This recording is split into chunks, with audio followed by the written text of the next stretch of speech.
5% of the guidance value ನಿಮ್ಮ ಆಸ್ತಿ ಮೌಲ್ಯ ಡಬಲ್ ಆಯ್ತದೆ. ಇದನ್ನ ನೀವು ತಲೆಯಲ್ಲಿ ಇಟ್ಕೊಳ್ಳಿ. ಇದನ್ನ ಕಟ್ಬಿಟ್ಟು ನೀವು ದಾಖಲೆಗಳನ್ನ ಸರಿ ಮಾಡ್ಕೊಳ್ಳಿ. ಆಮೇಲೆ ಎಲ್ಲ ಇದನ್ನ ಎಲ್ಲ ನಿಮ್ಮ ಆಸ್ತಿ ದಾಖಲೆಗಳನ್ನ ಸ್ಕ್ಯಾನಿಂಗ್ ಮಾಡಿಸ್ತಾ ಇದ್ದೀನಿ.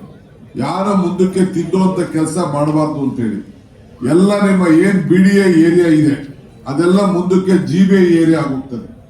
ಎಲ್ಲ ಕಂಪ್ಲೀಟ್ GBA ಏರಿಯಾ ಆಗಿ ಎಲ್ಲ ಆಸ್ತಿಗಳೆಲ್ಲ ಏನಿದೆ BDAದು ಅದೆಲ್ಲ ಕಾರ್ಪೊರೇಷನ್ GBA ವ್ಯಾಪ್ತಿಗೆ ಅದನ್ನ ಹಸ್ತಾಂತರ ಮಾಡುವಂತ ಕೆಲಸವನ್ನ ಮಾಡಿ ಮುಂದಕ್ಕೆ ಕಾರ್ಪೊರೇಷನ್ GBA ಒಟ್ಟಿಗೆ ಕೆಲಸವನ್ನ ಮಾಡ್ತದೆ.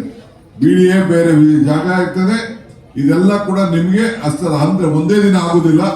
ಸ್ಟೇಜ್ ಬೈ ಸ್ಟೇಜ್ ಇದನ್ನೆಲ್ಲ ಹಸ್ತಾಂತರ ಮಾಡುವಂತ ವ್ಯವಸ್ಥೆಯನ್ನ ನಾವೆಲ್ಲ ಮಾಡ್ತೀವಿ.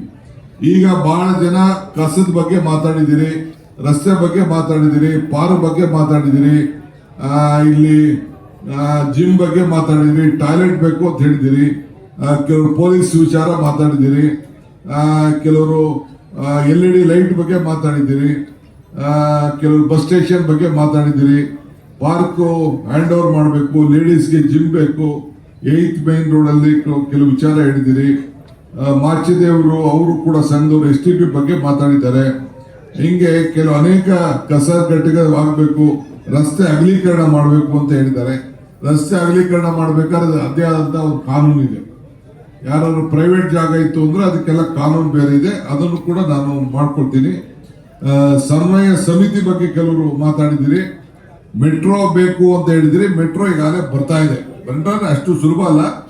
ಈಗ ಸ್ಯಾಂಕ್ಷನ್ ಮಾಡಕ್ಕೆ ಈಗಾಗಲೇ ಇದನ್ನ DPR ಕೂಡ ನಾವು ತಯಾರು ಮಾಡ್ತಾ ಇದ್ದೇವೆ. ಇನ್ನ ಕೆರೆ ವಿಚಾರ ಹೇಳಿದಿರಿ, ಕಲುಷಿತವಾದಂತ ನೀರು ಬರ್ತಾ ಇದೆ ಅಲ್ಲಿ ಅಂತ ಹೇಳಿದಿರಿ. ಉದ್ಯಾನವನ ಎನ್ಕ್ರೋಚ್ಮೆಂಟು, ಯೂನಿವರ್ಸಿಟಿ ಒಳಗಡೆ ಟ್ರಾಫಿಕ್ ಪ್ರಾಬ್ಲಮ್ ಇದೆ, ಇವೆಲ್ಲ ಕೂಡ ಹ್ಯಾಂಡಿಕ್ಯಾಪ್ಗಳಿಗೆ ಅನುಕೂಲ ಆಗಬೇಕು, ಅದ ಕೂಡ ನೀವು ತಿಳಿಸಿದಿರಿ.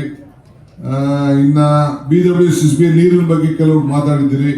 BDA ಫ್ಲಾಟ್ಗಳನ್ನ ಹಸ್ತಾಂತರ ಮಾಡೋದ್ರ ಬಗ್ಗೆ ಮಾತಾಡಿದಿರಿ.